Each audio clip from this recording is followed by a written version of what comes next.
आप सबको जय मसीह की Bible stories Hindi YouTube channel पर आप सबका स्वागत है। आज मैं आपको बिलाम और उसकी गधी के बारे में बताने वाली हूँ, जिसका वर्णन आपको गिनती की पुस्तक के 22 अध्याय से 24 अध्याय तक देखने को मिल जाएगा। इससे पहले प्रियो कि हम वीडियो को शुरू करें, आप हमारे Bible stories Hindi YouTube channel को सब्सक्राइब करना और बेल आइकन को दबाना ना भूलिएगा। तो आइए प्रियो हम वीडियो को शुरू करते हैं। यह उस समय की बात है जब इजरायली कूच करके मोआब देश में अपने डेरे खड़े किए।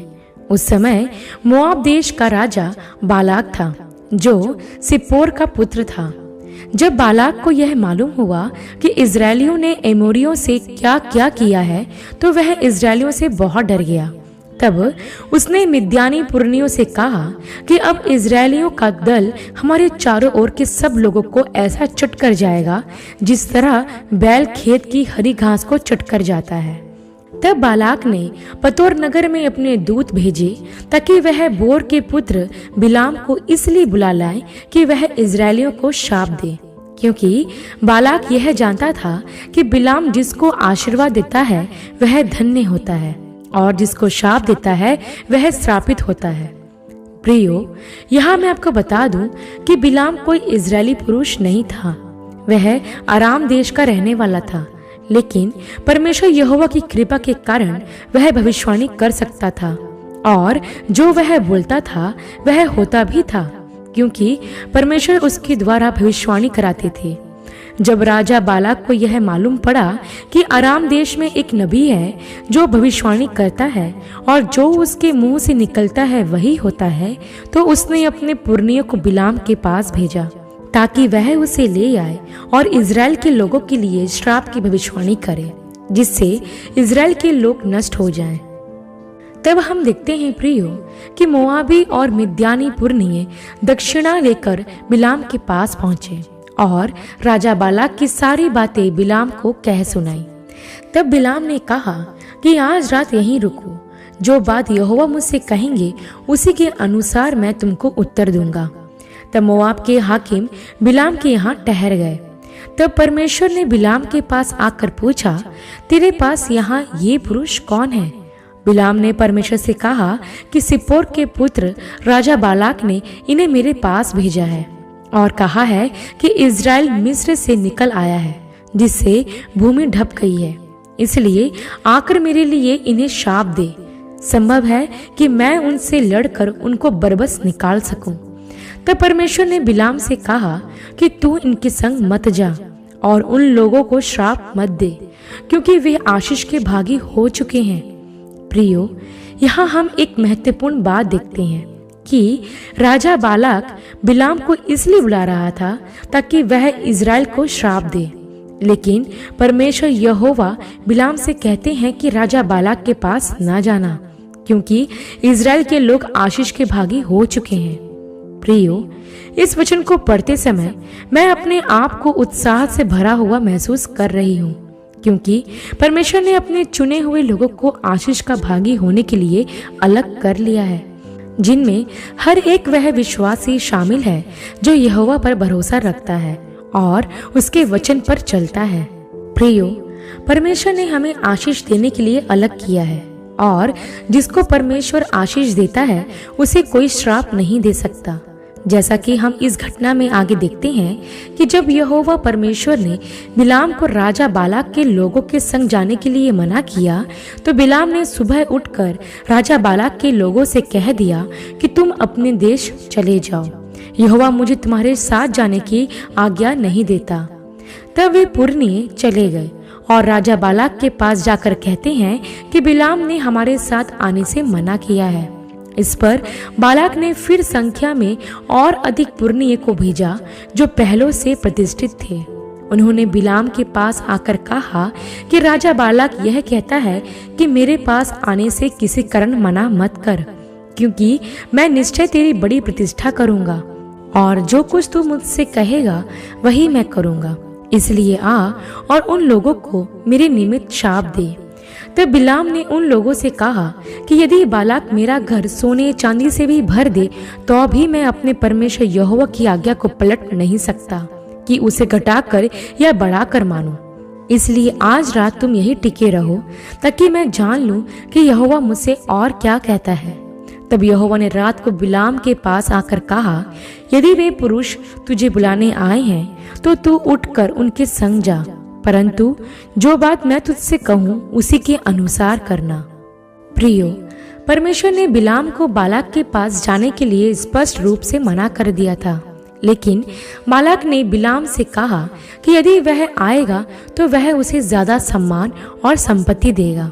तब बिलाम दोबारा परमेश्वर की इच्छा जानने की कोशिश करता है। प्रियो, यहाँ बिलाम को दूसरी बार परमेश्वर की इच्छा जानने की जरूरत नहीं थी, क्योंकि परमेश्वर आदि से अंत तक की सब बातें जानते हैं।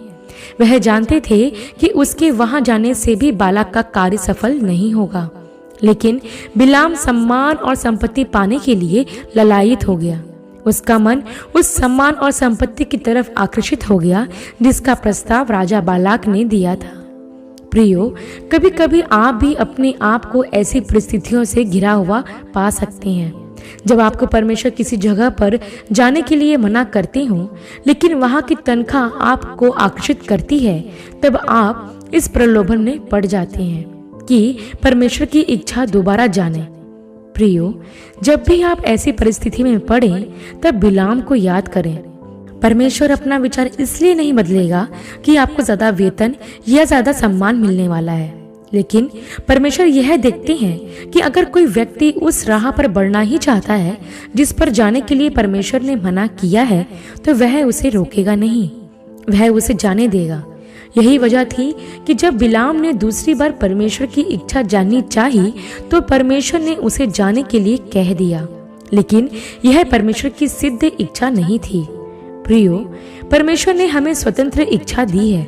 सही पथ पर वह हमारा मार्गदर्शन करता है, लेकिन यह हमारे ऊपर निर्भर करता है कि हम उसकी राहें अपनाते हैं कि नहीं। तब हम आगे देखते हैं प्रियो कि बिलाम सुबह उठकर अपनी गदही पर काठी बांधकर राजा बालाक के हाकिमों के साथ चल पड़ा, और उसके जानने के कारण यहोवा का कोप भड़क उठा और यहोवा का दूत उसका विरोध करने के लिए मार्ग रोककर खड़ा हो गया। वह अपनी गदही पर सवार होकर जा रहा था और उसके 2 सेवक भी उसके संग थे। तब उस गदही को यहोवा का दूत हाथ में नंगी तलवार लिए हुए मार्ग में खड़ा दिखाई पड़ा। तब गदही मार्ग को छोड़कर खेत में चली गई। इस पर बिलाम ने गदही को मारा ताकि वह मार्ग पर फिर आ जाए। तब यहोवा का दूत दूसरी बार दाख की बारियों के बीच गली में जिसके दोनों ओर दीवारें थी खड़ा हुआ दिखाई दिया। तब गदही यहोवा के दूत को देखकर दीवार से ऐसी सट गई कि बिलाम का पांव दीवार में दब गया। तब उसने गदही को फिर मारा। फिर यहोवा का दूत तीसरी बार आगे बढ़कर एक सक्रिय स्थान पर खड़ा हुआ, जहां से ना तो दाहिनी ओर हटने की जगह थी और ना ही बाईं ओर। तब यहोवा के दूत को देखकर गदही बिलाम को लिए बैठ गई।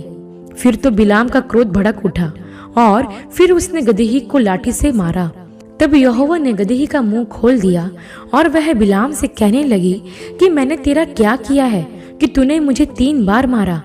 बिलाम ने गदही से कहा, इसलिए कि तूने मुझसे नटखटी की है। यदि मेरे हाथ में तलवार होती तो मैं अभी तुझे मार डालता। तब गदही ने बिलाम से कहा कि क्या मैं तेरी वही गदही नहीं जिस पर तू जन्म से आज तक चढ़ता आया है? क्या मैं तुझसे कभी ऐसा करती थी? तब बिलाम ने कहा, नहीं। तब यहोवा ने बिलाम की आंखें खोली और उसको यहोवा का दूत हाथ में नंगी तलवार लिए हुए मार्ग में खड़ा दिखाई पड़ा, जिसे देखकर वह झुक गया और मुंह के बल गिरा और उसे दंडवत किया। तब यहोवा के दूत ने उससे कहा कि तूने गदही को 3 बार क्यों मारा?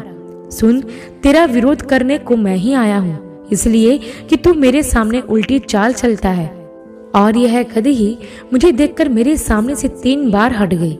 यदि वह मेरे सामने से नहीं हटती तो निश्चय मैंने अब तक तुझे मार डाला होता और उस गदही को जीवित छोड़ देता। तो बिलाम ने यहोवा के दूत से कहा कि मैंने पाप किया है। मैं नहीं जानता था कि तू मेरा सामना करने को मार्ग में खड़ा है, इसलिए अब यदि तुझे बुरा लगता है तो मैं लौट जाता हूँ, परंतु यहोवा के दूत ने कहा कि तू इन पुरुषों के संग चला जा, लेकिन वही बात कहना जो मैं तुझसे कहूंगा। तब बिलाम बालाक के हाकिमों के साथ चला गया। प्रियो, परमेश्वर ने बिलाम को रोकने के लिए अपने दूत को भेजा, लेकिन बिलाम को वह दूत नजर नहीं आया, बल्कि उस गदही को नजर आया, जो हमें यह सिखाता है कि जब एक व्यक्ति पैसे के प्रेम में अंधा हो जाता है तो उसे आत्मिक चीजें दिखाई नहीं देती। धन का प्रेम बिलाम को इस कदर अंधा बना देता है कि वह परमेश्वर के दूत को ही नहीं देख पाता। गदही परमेश्वर के दूत को इसलिए देख पाई क्योंकि गदही को धन से प्रेम नहीं था। बिलाम एक समय में परमेश्वर का जन था, जो परमेश्वर को जानता था। वह एक नबी भी था, लेकिन उसने अपना अभिषेक इसलिए खो दिया क्योंकि उसे धन से प्रेम हो गया था। प्रियो, आज दुनिया में ऐसे कई लोग हुए हैं जिन्हें परमेश्वर ने अपनी सेवा के लिए अभिषेक किया, लेकिन धन और मान सम्मान के मोह में उन्हें परमेश्वर से दूर कर दिया है। प्रियो, आज ऐसे कई प्रचारक हैं जो प्रभु की नहीं परंतु धन की सेवा कर रहे हैं। मैंने ऐसे कई प्रचारकों को देखा है जिनका खुदा परमेश्वर नहीं पैसा होता है, और वह पैसों को देखकर भविष्यवाणियां करते हैं, अर्थात लोगों के लिए ऐसी भविष्यवाणियां करते हैं जिससे वे खुश होकर उन्हें धन और सम्मान देते हैं। आज भारत में ही नहीं लेकिन दुनिया के अनेक देशों में मान सम्मान और पैसा देखकर भविष्यवाणियां करने वाले प्रचारकों का एक समूह तैयार हो गया है, जो ऐसी भविष्यवाणियां करती हैं जो परमेश्वर की ओर से नहीं होती बल्कि लोगों के मन मुताबिक होती है। हमें ऐसे भविष्यवक्ताओं से बचना है। तब हम आगे देखते हैं प्रियो कि जब राजा बालाक को यह मालूम हुआ कि बिलाम आ रहा है तो वह उससे मिलने के लिए अर्नोन की सीमा तक गया और उससे कहा कि क्या मैंने बड़ी आशा से तुझे नहीं बुलवा भेजा? फिर तू मेरे पास क्यों नहीं आया? क्या मैं इस योग्य नहीं कि तेरी बड़ी प्रतिष्ठा कर सकूं? बिलाम ने बालाक से कहा, देख, मैं तेरे पास आया तो हूँ, लेकिन जो बात मेरे मुंह में परमेश्वर डालेगा मैं वही बात कहूंगा। तब बिलाम बालाक के संग संग चला और वे किर्यतुसोत तक आए। तब बालाक ने बैल और भेड़ बकरियों को बलि किया और बिलाम और उसके हाकिमों के पास भेजा। भोर को बालाक बिलाम को बाल के ऊंचे स्थानों पर चढ़ा ले गया और वहां से उसको सब इजरायली लोग दिखाई पड़े। तब बिलाम ने बालाक से कहा कि मेरे लिए यहाँ 7 वेदियां बनवा और इसी स्थान पर 7 बछड़े और 7 मेढ़े तैयार कर। तब बालाक ने बिलाम के कहे अनुसार ही किया। तब बिलाम ने बालाक से कहा कि तू अपने होम बलि के पास खड़ा रहे और मैं जाता हूँ, ताकि जब यहोवा मुझसे भेंट करने के लिए आए तब जो कुछ वह मुझ पर प्रकाशित करेगा वही मैं तुझको बताऊंगा। तब बिलाम एक मुंडे पहाड़ पर गया और परमेश्वर बिलाम से मिला। तब यहोवा ने बिलाम के मुंह में एक बात डाली और कहा कि बालाक के पास लौट जा। तब जब बिलाम उसके पास वापस लौट कर आया तो वह सारे मोआबी हाकिमों सहित राजा बालाक को होम बलि के पास खड़ा देखता है।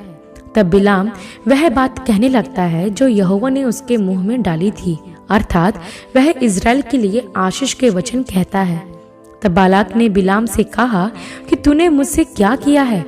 मैंने तो तुझे अपने शत्रुओं को शाप देने के लिए बुलाया था, परंतु तूने उन्हें आशीष ही आशीष दी है।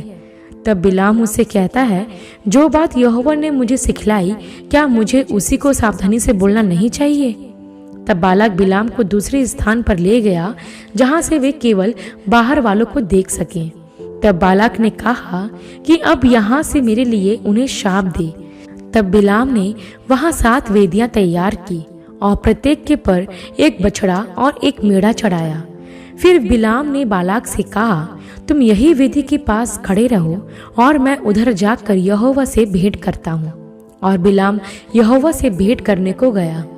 तब यहोवा ने उसके मुंह में एक बात डाली और कहा, बालाक के पास लौट जा और यूं कहना। तब बिलाम बालाक के पास लौटा और इज़राइल को आशीष देने लगा। तब फिर बालाक बिलाम से कहता है कि उनको ना तो शाप दे और ना आशीष। तब बिलाम कहता है, क्या मैंने तुझसे नहीं कहा था कि जो कुछ यहोवा मुझसे कहेगा वही मुझे करना होगा? तब बालाक बिलाम को एक और स्थान पर ले गया, यह सोचकर कि अब यदि परमेश्वर की इच्छा हो तो बिलाम इज़राइल को शाप दे। तब बिलाम ने बालाक से कहा कि यहाँ मेरे लिए 7 वेदियां और 7 बछड़े तथा 7 मेढ़े तैयार कर। तब बालाक ने बिलाम के कहे अनुसार किया। तब बिलाम यह देखकर कि यहोवा इज़राइल को आशीष ही दिलाना चाहता है, तो वह पहले के समान यहोवा से भेंट करने को न गया, परंतु जंगल की ओर मुंह कर लिया। तब उसने इज़राइलियों को गोत्र गोत्र के अनुसार बसे देखा और परमेश्वर का आत्मा उस पर उतरा और वह अपनी गूढ़ बातें जो इज़राइलियों के लिए थी कहने लगा। जब वह इज़राइल को आशीष दे चुका, तब बालाक का क्रोध बिलाम पर भड़क उठा और वह हाथ पर हाथ पटक कर बिलाम से कहने लगा कि मैंने तो तुझे इज़राइल को शाप देने के लिए बुलाया था, लेकिन तूने उन्हें 3 बार आशीष ही आशीष दी है। इसलिए अब तू अपने स्थान पर भाग जा। मैंने तो विचारा था कि तेरी प्रतिष्ठा करूंगा, परंतु अब यहोवा ने तुझे प्रतिष्ठा पाने से रोक रखा है।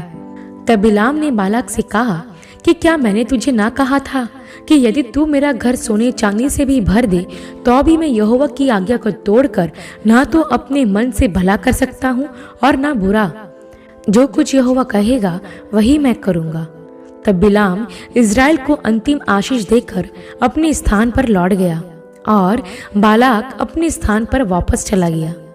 प्रियो, इस घटना में हम देखते हैं कि बालाक चाहता था कि बिलाम उसके लिए इज़राइल को शाप दे, लेकिन 3 बार परमेश्वर यहोवा ने बिलाम के द्वारा आशीष के वचन ही दिए, क्योंकि इज़राइल परमेश्वर की ओर से आशीष के भागी हो चुके हैं और यदि कोई उन्हें श्राप देना भी चाहे तो वह शाप आशीष में बदल जाता है। कितनी अनोखी बात है प्रियो, जो इस घटना से हम सीख सकते हैं कि परमेश्वर के लोगों को यदि कोई शाप देना भी चाहे तो परमेश्वर उसे आशीष में बदलने की सामर्थ रखते हैं। हम विश्वासी आशीष के वारिस होने के लिए बुलाए गए हैं, इसलिए हमें कोई शाप नहीं दे सकता। हमें अपने जीवन में इस बात के लिए हमेशा आश्वस्त रहना है कि हम परमेश्वर की संतान हैं और उसकी संतान को कोई शाप नहीं दे सकता। आप परमेश्वर की आशीष पाने वाले उसके वारिस हैं, इसलिए यदि कोई आपको शाप दे तो आप भयभीत मत होइएगा, क्योंकि आपका परमेश्वर आपके लिए बिछाए हुए कांटों को फूलों में बदल सकता है। आशा करती हूँ प्रियो, बालाक और बिलाम की इस घटना का संक्षिप्त विवरण आपके लिए आशीषमय रहा होगा। अगली वीडियो में एक नए विषय के साथ आप सबसे फिर मुलाकात होगी। तब तक के लिए आप सबको जय मसीह की।